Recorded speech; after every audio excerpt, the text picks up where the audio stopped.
Hi, welcome to Financialdemics, where I give you the tips and tools to manage your money, increase your savings and your income, and decrease your debt. Today, we're going to do things a little different.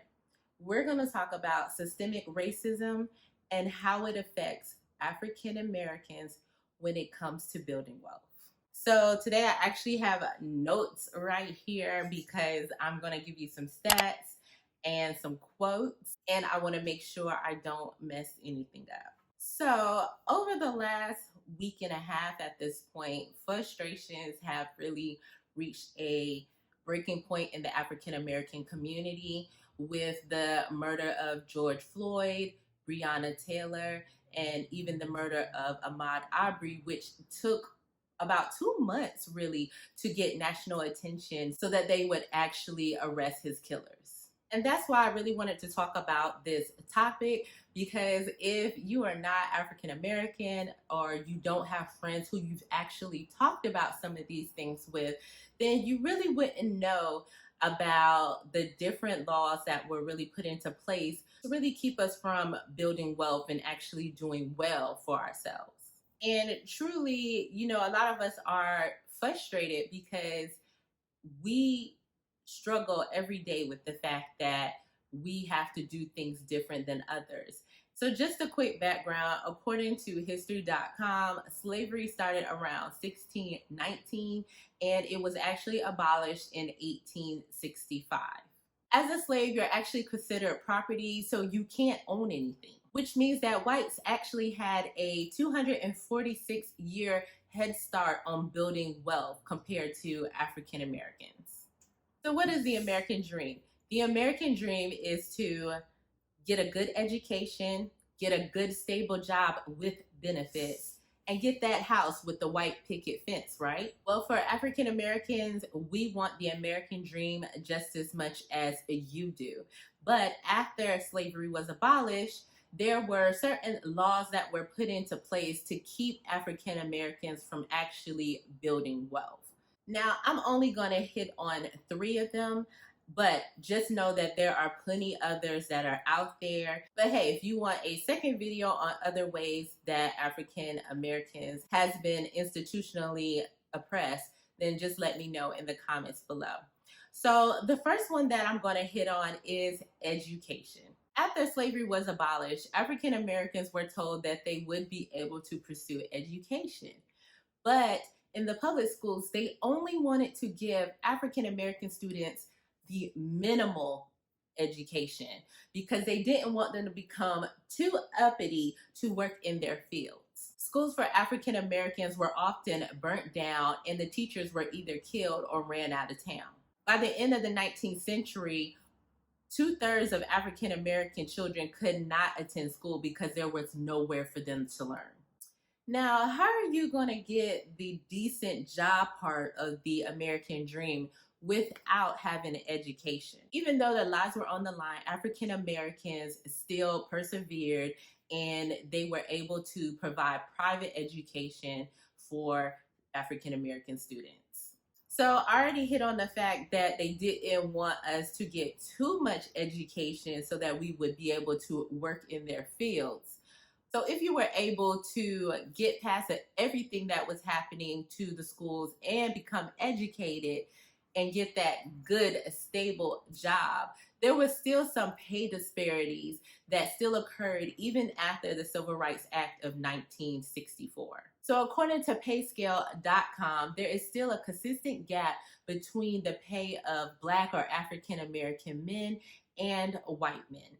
Even if a Black or African American male was able to climb that corporate ladder, they still was getting paid significantly less than a white male with the same skills and qualifications. So in their article, PayScale mentioned that in their sample, they found that Black or African American men have the largest uncontrolled pay gap relative to white men. African American males earn 87 cents for every dollar a white man earns.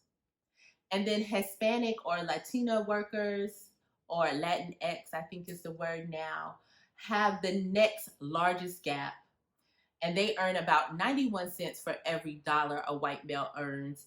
And then an Asian man seems to make more than a white man. So they earn typically around $1.15 for every dollar that a white male earns.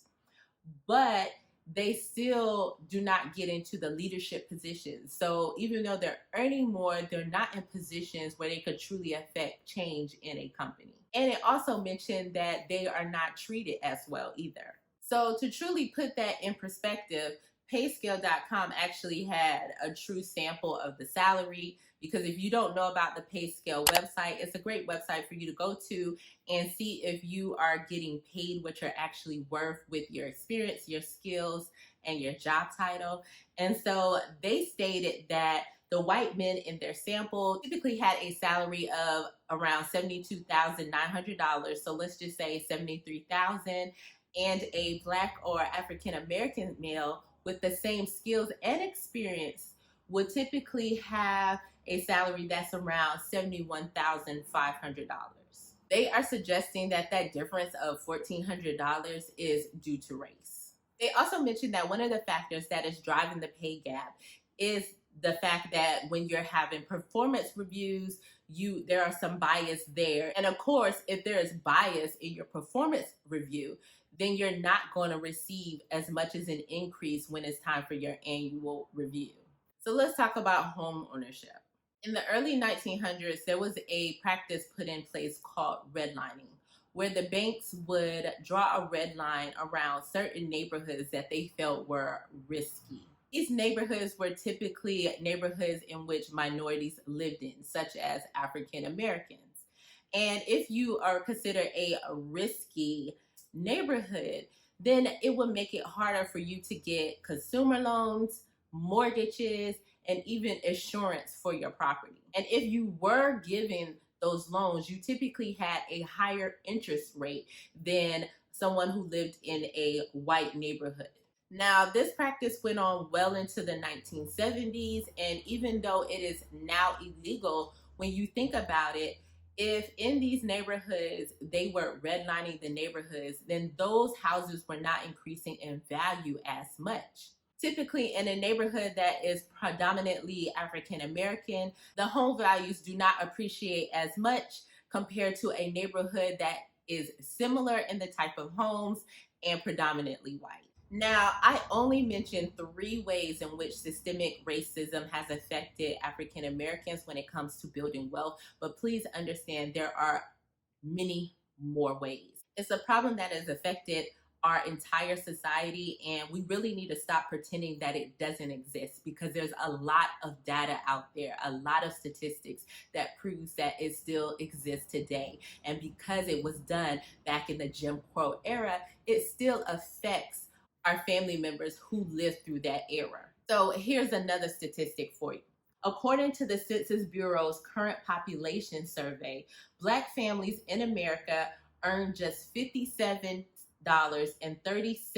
for every $100 of income earned by white families. And for every $100 in white family wealth, Black families hold just $5.04. Now, that is something that is so disappointing to me, and not because we have not tried. That is why I have this channel. That's why I have my website, financialdemics.com.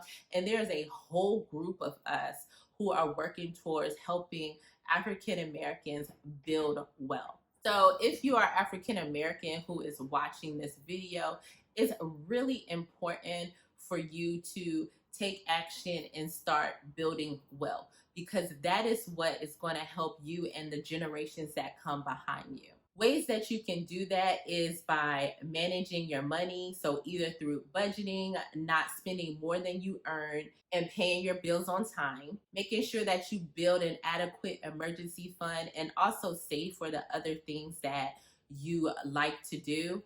Also, make sure that you're not holding on to a lot of consumer debt. Increase your streams of income. Make sure you save for retirement. Purchase life insurance. and make sure that you really learn about the different ways to build wealth, whether it's through investing in stocks and mutual funds, day trading, real estate, or even starting a business. And there's just other ways too that I didn't mention, but you can always look into and research the different ways to build wealth and take action to actually do it. Now, if you're looking for ways to stop systemic racism, I think we have a lot of work to do, but one of the main things that you can do is start by having the conversations. Now you know, so you need to start talking to your friends and your family about it and find out what they understand about it. Also, if you have friends who are African American, actually ask them about their experiences. You'll be surprised. A lot of us have very similar stories, have very similar thought patterns about the way we operate in the United States. And so it's good to actually hear our stories. And it's also actually good for us to hear your stories, because then we'll get to know why you have the viewpoints that you have.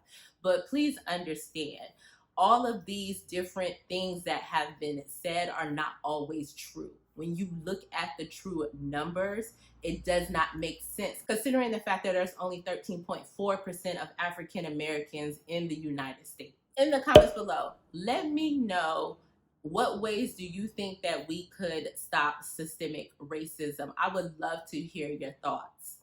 So if you like this video, please give me a thumbs up. Make sure to share it with a friend, and go ahead and hit the subscribe button. I normally talk about building strong financial foundations through managing your money, increasing your savings and your income, and decreasing your debt. And if you're looking for ways to improve that financial foundation, then check out these two videos right here. And I will see you next time with an all new video.